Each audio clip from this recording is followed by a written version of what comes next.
여러분 혹시 가족 오락관이라는 그런 예능 프로그램을 아십니까? 제가 아주 어렸을 때 봤던 기억이 나는데요. 그런 그 프로그램 이런 내용이었습니다. 연예인들 두 팀이 나와요. 한쪽은 남자팀, 한쪽은 여자팀이 나와서 서로의 퀴즈를 풀고 점수를 더 많이 가져간 팀이 이기는 그런 프로그램이었는데, 제가 참 재밌게 봤던 프로그램이었어요. 그런데 그 프로그램 중에 그 빠지지 않고 했던 게임이 있었는데, 무엇이었냐면 모든 사람이 그 한 팀의 모든 사람이 한쪽 방향을 보고 있는 거죠. 그래서 저는 그 앞에 있는 사람의 등을 보고, 그 앞에 있는 사람은 또 그 앞에 있는 사람의 등을 보고 있고, 또 각자의 귀에는 굉장히 시끄러운 음악이 나오는 헤드셋을 끼고 있는 거예요. 그렇게 시끄러운 음악 소리를 듣고 서로 각 팀의 등을 보고 있는 그런 자세를 취한 다음에 맨 끝에 있는 사람이 어떤 단어를 받으면 그 앞에 있는 사람의 어깨를 톡톡 친 다음에 그 입 모양으로만 이렇게 그 단어를 이야기하는 거죠. 그러면 그것을 보는 사람들은 귀가 들리지도 않고 설명도 들릴 수 없으니까 그 사람의 입 모양만 보고 어떤 단어일 것이다 라고 대충 짐작한 다음에 또 다음 사람에게 자신이 봤던 그 모양대로 또 말을 하는 그런 게임이 있었습니다. 교회에서도 종종 하는 게임인 것 같아요.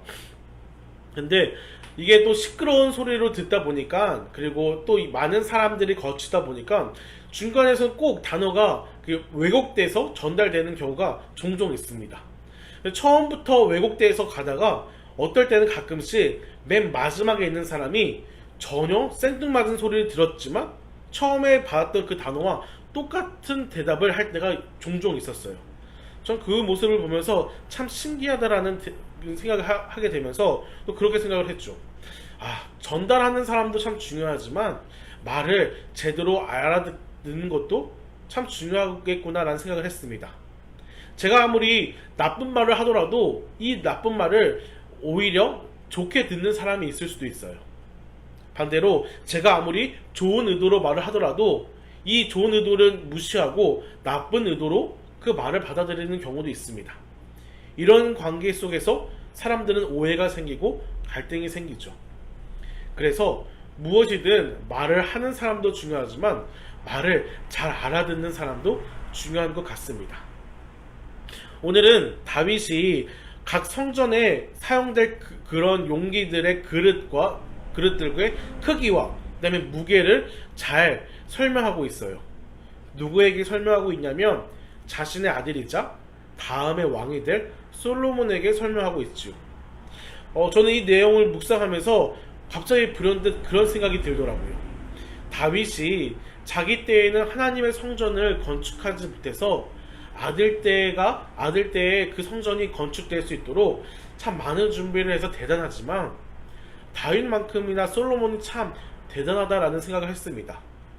왜냐하면 다윗이 그 전수해준 그 모든 것들을 솔로몬은 아무 불평도 하지 않고 그대로 온전히 수용하기 때문이죠. 솔로몬도 한 나라의 왕이 되었습니다. 이제는 자신의 아버지의 그늘에서 벗어나서 자신의 이름을 내세우고 싶었을지도 모르겠어요. 혹은 자신의 아버지의 그 영광에 취해 있는 백성들에게 자기 자신의 이름을 각인시켜주고 싶었을지도 모르겠습니다. 그러려면 물론 아버지의 일이긴 하지만 그 일들은 잠시 내려놓고 자신이 주도하는 일들을 많이 함으로 인해서 자신의 이름이 드러나고 자신의 왕권이 안정적으로 유지될 수 있도록 욕심을 부렸을 수도 있습니다. 하지만 솔로몬은 그렇게 하지 않았습니다.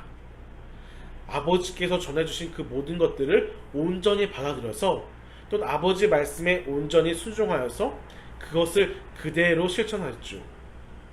하나님의 성전을 더 크게 짓는다고 해서 백성들이 반대했을까요? 더 많은 금을 사용하고 더 많은 은을 사용한다고 해서 백성들이 싫어했을까요? 그러지 않았을지도 모르겠습니다. 어쨌든 솔로몬은 아버지의 의견을 조금은 반대하거나 혹은 그것에 자신의 의견을 조금은 반영하실 수도 있었음에도 불구하고 아버지의 의견을 모두 수용하고 그 뜻에 순종하는 모습을 우리는 볼 수 있습니다. 이 모습을 보면서 다윗도 다윗이지만 참 솔로몬도 대단하구나라는 생각이 들었습니다. 이 모습을 보면서 저도 그런 생각이 들더라고요.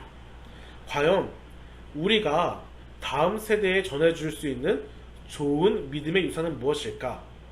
라는 생각이 들었습니다.